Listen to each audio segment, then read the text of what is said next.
Durante os primeiros jogos da NBA, Cooper Flagg parecia estar longe de corresponder às expectativas. Em suas 10 primeiras partidas, ele teve média de apenas 13,9 pontos, números que rapidamente alimentaram críticas. Muitos começaram a questionar se ele realmente era um talento geracional. Outros diziam que ele não merecia a primeira escolha do draft. Para parte do público, estávamos vendo apenas um adolescente que precisaria de anos para se adaptar à velocidade e à fisicalidade da liga. Mas então, algo mudou. Racing with Flagg to the rim.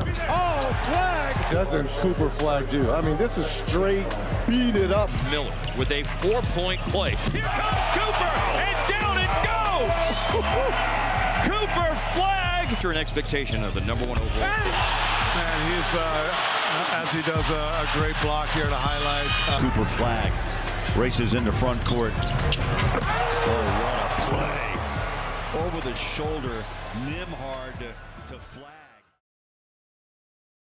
O ritmo acelerou, a confiança apareceu e as atuações começaram a dar uma resposta direta aos críticos. Cooper engatou 4 jogos consecutivos com pelo menos 30 pontos e 5 rebotes. Uma sequência que não acontecia com um novato há 41 anos. E é aí que surge um nome que ninguém esperava colocar na mesma mesa: Michael Jordan. Desde Jordan, nenhum rookie havia alcançado esse feito. Coincidência estatística? Dificilmente. Cooper Flagg realmente é um absurdo de jogador. Desde a temporada de 1980, apenas 3 novatos conseguiram fechar seu ano de estreia com médias mínimas de 20 pontos, 6 rebotes e 4 assistências por jogo: Larry Bird, Michael Jordan e Luka Doncic. Curiosamente, LeBron James não está nessa lista. Mas existe um nome que pode passar a integrar esse grupo extremamente seleto: Cooper Flagg. Ele está em ritmo para alcançar essas médias logo no seu primeiro ano, algo que historicamente só jogadores destinados à grandeza conseguiram fazer. E quando os indícios começam a se acumular dessa forma, talvez o problema não esteja no jogador, mas nas perguntas que estamos fazendo sobre ele. O jogo de Cooper pode não ser espalhafatoso, pode não ser construído para viralizar em highlights toda noite. Mas e se a verdadeira grandeza às vezes não tiver a aparência que o público espera? No Draft Combine de 2025, Cooper Flagg registrou um salto vertical de 35,5 polegadas. Bastou isso para a internet reagir de forma impiedosa. Comentários dizendo que ele não tem explosão, comparações diretas com as 40,5 polegadas de Bronny James,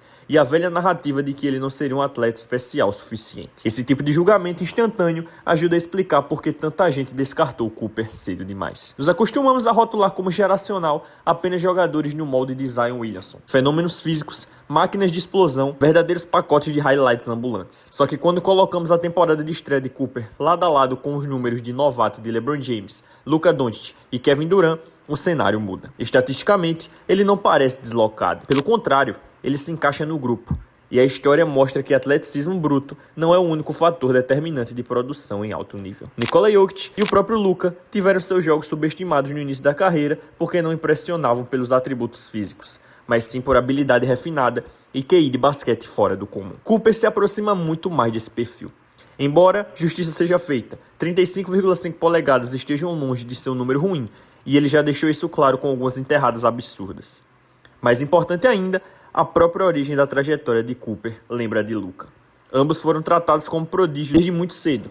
Não eram apenas atletas promissores, eram mentes de basquete avançadas para a idade. Se a gente voltar no tempo até a Copa do Mundo Sub-17 de 2022 da FIBA, é ali que um Cooper Flagg ainda com rosto de adolescente começou a provar algo essencial. Talvez o teste do olho não fosse espetacular, mas a produção sempre foi fora do comum. Com apenas 15 anos, jogando 2 anos acima de sua categoria, ele já era um destaque defensivo. Terminou o torneio em 3º lugar geral em rebotes, 4º em roubos de bola e 2º em tocos. Números impressionantes para qualquer jogador. Ainda mais para alguém tão mais jovem que os adversários. Mas foi na final que Cooper deu um salto simbólico rumo à grandeza. No jogo mais importante da sua vida até então, liderou os Estados Unidos a uma vitória por 12 pontos sobre a Espanha. Sua linha estatística, 10 pontos, 17 rebotes, 8 roubos e 4 tocos. Um desempenho absurdo em termos de impacto. E o detalhe mais insano, ele nem deveria estar naquele elenco inicialmente. Existe um padrão claro na trajetória de Cooper. Repetidamente, ele compete acima da própria idade. É julgado cedo demais, recebe críticas exageradas, faz os ajustes necessários e então se impõe. Nos seus primeiros 20 jogos na NBA, seus números ficaram abaixo do que se espera de uma primeira escolha geral. Mas desde então, a curva mudou drasticamente. As estatísticas passaram a desenhar o perfil de uma futura estrela legítima da liga. O que estamos vendo agora na NBA não é um acaso. É um ciclo que já aconteceu antes. Cooper não está fazendo nada inédito para a própria carreira. Ele está apenas repetindo, em um palco maior, o mesmo roteiro de sempre. Sustaining physicality. Can the Bulls do it tonight? Buzelis Davis against Flagg. Flagg with a chance at a three-point play. And that's just a man move right there. He's a strong kid. Wards tonight. Nice. Cooper forces it up, and he scores. Depois do título com o Team USA no Mundial, Cooper Flagg decidiu se reclassificar e subir um ano no ensino médio, passando a enfrentar adversários mais velhos de forma definitiva. O resultado, ele não só foi eleito o melhor jogador colegial do país, como também se tornou o primeiro atleta, ainda fora da NBA, desde 2013, a ser convidado para o Select Team do USA Basketball. E não era qualquer grupo.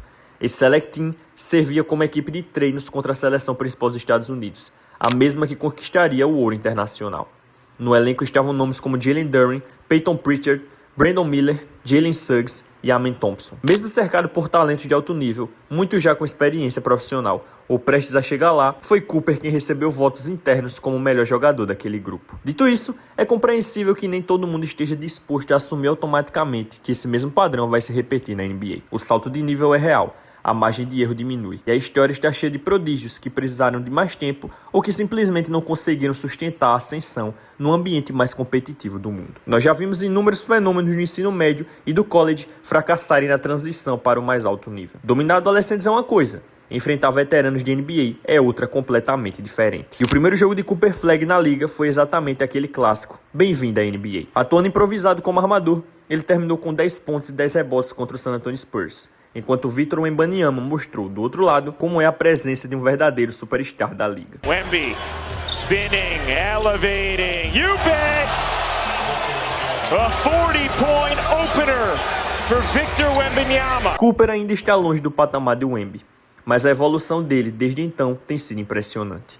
Contra Nikola Jokic e o Denver Nuggets, vimos um salto claro. Encarando nos jogadores mais dominantes do mundo, Cooper atacou mismatches, infiltrou com confiança e cravou uma enterrada violenta, seguida de um grito na direção de Jokic. Uma atitude ousada para o novato. E aquilo foi só parte da mensagem. Na mesma partida, ele registrou 33 pontos, 9 rebotes e 9 assistências contra Denver. Hard goes around, Murray feeds Flagg. Flying high. On the wing. A fourth turnover. Flagg flies high. Point line and said, you know what? This is no problem either. Cooper, Flagg, 4 for 4. Flagg remains out there. Clock at 6. He'll launch. He's got another ear-to-ear smile on his He's face. just smiling, getting it done, leaving up the foul through, and knocking it down to New Balances. Check out the swag. Após o jogo, o próprio Jokic destacou publicamente a maturidade de Cooper em quadra, algo raro de se ouvir sobre um rookie. Detalhe, ele havia completado 19 anos apenas 2 dias antes. Essa atuação não revelou apenas habilidade técnica, ela expôs o elemento final que separa bons jogadores de futuras estrelas: mentalidade, a confiança para competir sem recuar, a capacidade de se ajustar rápido e, acima de tudo, a convicção de que pertence àquele palco. Cooper Flagg pode não ser o jogador mais explosivo em quadra, mas isso nunca o impediu de atacar o aro com agressividade. Nesta temporada, ele já protagonizou enterradas sobre diversos adversários, sempre acompanhadas do seu grito característico. Porque no fundo, Cooper é um competidor implacável. Provoca, fala, entra na mente do oponente. Ele joga para vencer, custe o que custar. E existe um traço que separa muitos dos verdadeiramente grandes do resto: impacto nos dois lados da quadra. Em Duke Blue Devils Men Basketball, Cooper se tornou apenas o 5º calouro na história do basquete universitário a conquistar o prêmio de melhor jogador nacional do ano. E mais uma vez, o padrão apareceu. Nos seus primeiros 10 jogos no college, ele teve médias de 15,9 pontos, com 42,9% de aproveitamento nos arremessos e apenas 22,2% nas bolas de 3. Números sólidos, mas longe de espetaculares. Já nos 21 jogos finais da temporada, a transformação foi evidente. 21,1 pontos por jogo, 52,5% de aproveitamento geral e 44,9% do perímetro. Eficiência, volume e confiança crescendo ao mesmo tempo. Ele liderou Duke até o Final Four e na semifinal nacional anotou 27 pontos. Esteve a um único arremesso de protagonizar um dos lances mais icônicos da história recente do torneio. 15 seconds left. Now it's Flagg. Makes his move. Flagg, back in. Flagg, short. Rebounded by Houston. A bola não caiu, mas o momento deixou claro o tamanho do palco que ele já conseguia sustentar. E embora o teste do olho pudesse não impressionar todos, os números avançados eram simplesmente absurdos. Cooper terminou em 5º no país em eficiência, 3º em eficiência defensiva, 2º em win share por 40 minutos e 1º em box plus minus. Analiticamente, ele era uma super estrela. Talvez o jogo dele não fosse sempre cinematográfico, mas a planilha gritava grandeza. Mostrava um jogador que impactava vitórias de maneira histórica. Algo que mudava partidas não só com talento, mas com influência total no jogo. Na NBA, mesmo sem tanta alarde, Cooper Flagg já começou a entrar em territórios históricos. Na era pós-fusão, desde 1976, apenas 3 novatos alcançaram nos primeiros 40 jogos pelo menos 750 pontos, 150 assistências, 50 roubos de bola e 30 tocos. Os nomes: Ron Harper, Michael Jordan e agora Cooper Flagg. Mas toda a grande temporada de rookie precisa de um jogo assinatura, e Cooper já entregou o dele. Brandon Miller with a 4-point play. Here comes Cooper, and down it goes! Holland Sexton, Tijon Salon with a putback. Something else pretty special. On the attack, bump, score! Collective. You can't let one play who's trying to draw the foul. Oh, but Flagg hits it over Knipple. Play with the pressure and expectation of the number 1 overall. Man, here's a block. Give me that. Yeah, I mean, he's a special athlete. Seu ex-companheiro de universidade em Duke, Con Knipple, também vinha chamando a atenção como forte candidato ao prêmio de Rookie of the Year. Quando os dois se enfrentaram em 29 de janeiro, o palco estava armado para um duelo direto. E no início, foi Knipple quem incendiou a partida. No primeiro quarto, liderou ambos os times na pontuação, anotando 12 pontos. Então, chegou a vez de Cooper assumir o controle. Logo no começo do segundo período, ele atacou o aro com agressividade que virou sua marca registrada e protagonizou uma enterrada de pôster. Pouco depois, deu um toque em Miles Bridges, garantiu o rebote e na transição finalizou com um toque suave para converter um end-one, mostrando que sua técnica perto da cesta já opera em nível de elite. A bola de 3 começou a cair nesse quarto, mas o mais impressionante foi a variedade ofensiva. Contra Knipple, em uma posse, atacou o garrafão, absorveu o contato e converteu um fadeaway em uma perna só. Em outra infiltração, deu um floater preciso sobre a marcação. Se Knipple começou melhor, Cooper terminou dominante. Ele fechou o segundo quarto com 23 pontos, terminou o jogo com 49. Mais uma vez, ficou aquela sensação de que um momento absolutamente histórico esteve a um detalhe de acontecer. O arremesso final não caiu, mas o impacto da atuação permaneceu. Com os 49 pontos naquela noite, Cooper Flagg entrou para um grupo raríssimo. Tornou-se um dos apenas 9 novatos a marcar 45 pontos ou mais em um jogo desde o draft de Michael Jordan. Mais do que isso, virou um dos únicos 5 rookies a alcançar essa marca desde o ano 2000. Um detalhe quase simbólico: Cooper nasceu em 2006. E essa partida de 49 pontos não foi apenas um hitter. Não foi uma noite isolada em que tudo deu certo. Foi uma afirmação, porque o padrão é o mesmo desde que ele tinha 15 anos. Começa sendo questionado, ajusta o jogo, eleva o nível e explode estatisticamente. Agora na NBA, estamos vendo esse ciclo se repetir diante dos nossos olhos. E quando um comportamento de grandeza deixa de ser exceção e vira padrão, talvez já não seja mais coincidência, seja identidade.